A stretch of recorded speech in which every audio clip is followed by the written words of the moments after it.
వాళ్ళకి ఇవ్వమని అడిగి చెప్పారు. ఆ రకంగా ధన్యవాదాలు. రెండో అంశం ఏంటంటే ఇప్పుడు పోటీ పడుతున్నారు.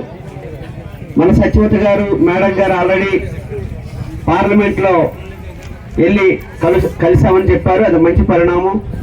అట్లాగే దేవుడు గారు మాట్లాడినప్పుడు కూడా చెప్పారు, రామ్మోహన్ నాయుడు గారు కూడా మాట్లాడారని. ఇవన్నీ ఎందుకు ఇవన్నీ చెప్తున్నాయంటే మీ అందరి గురించి రాజకీయ పార్టీలన్నీ ఆలోచిస్తున్నాయంటే 45 రోజుల పాటు ఒకే మాట మీద ఉన్నాం కాబట్టి మన గురించి ఆలోచిస్తున్నాం తప్ప ఇంకొకటి కాదు.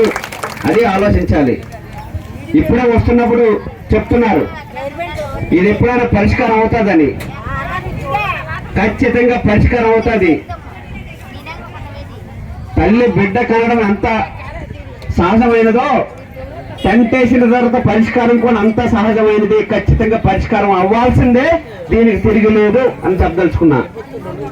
ఎందుకంటే మొన్ననే మీరు పేపర్లో చూసుంటారు, ఈ దేశానికి సంబంధించి ఆర్మీ అంటే నేవీ, ఎయిర్ ఫోర్స్ దీనికి సంబంధించిన అడ్మిరల్ ఏవైతే ఉన్నారో ఆయన చెప్పింది ఏంటంటే 2024 నాటికి ఈ ఎన్ఓపి మాకు అప్పచెప్పాలి అనేది ఆయన చెప్పాడు.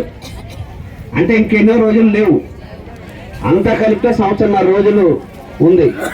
మరి ఈ 1.5 రోజుల్లో మన సమస్యల పరిష్కారం కావాలి కదా.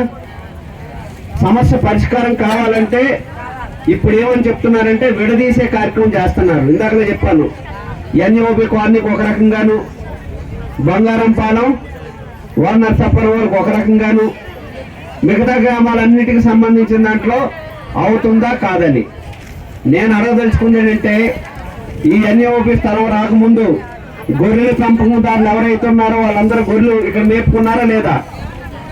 రైతులందరూ ఎవరైతే ఉన్నారో ఆ రైతులందరూ సంబంధించిన దాంట్లో పాడి ఏదైతే ఉందో వాళ్ళందరూ అక్కడిని మేపుకున్నారా లేదా? కాబట్టి ప్రతి ఒక్కరికి సమస్య ఉందంటారా లేదంటారా? కాబట్టి ప్రతి గ్రామానికి సంబంధించిన సమస్యలు ఏవైతే ఉన్నాయో ఖచ్చితంగా పరిష్కారం చేయాలి. ఆ రకంగా ఐక్యంగా ఉన్నామనేది మనందరం తెలియజేయాల్సిన అవసరం అంతైనా ఉందనేది ఈ సందర్భంగా తెలియజేస్తున్నాను.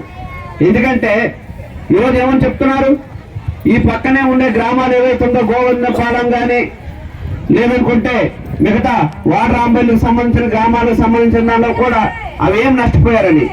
మరి అంతకుముందు 2 పంటలు పండించుకునే వాళ్ళు అక్కడ. ఈరోజు వచ్చేసరికి 2 పంటలు పండించడానికి అవకాశం లేదు. ఎందుకంటే అక్కడ మెస్సులు పెట్టేశారు. ఎందుకంటే వీళ్ళకి మంచినీళ్ళు వెళ్ళాలంట, చెత్త అంతా అక్కడ ఆగిపోవాలి.